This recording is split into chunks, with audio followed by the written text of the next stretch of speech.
Okay, Sir Alan. Tapos na po nating naoperahan, inayos mga dapat ayusin sa loob. So, power upgrade ang pangunahing request po ninyo kasi mahina yung unit. So, meron tayong nilagay na Astro pellet dyan. Okay, gamit natin ang Chronong FX airgun. Sige, fire. Firing. 951. So 951, napakalakas na po yan, masyadong malayo na po sa dati na FPS na sinasabi po natin ninyo sa akin before nang pinagawa sa akin. So ayan na. Okay, Firing. nagload talaga init ng Astro. 944. So ayan, so i-tune ko konti ito bago ko ipunta sa inyo kasi medyo maganda yung kanyang chrono.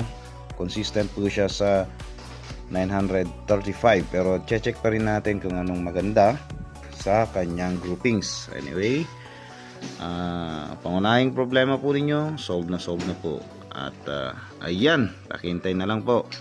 Thank you sir for trusting NVAS.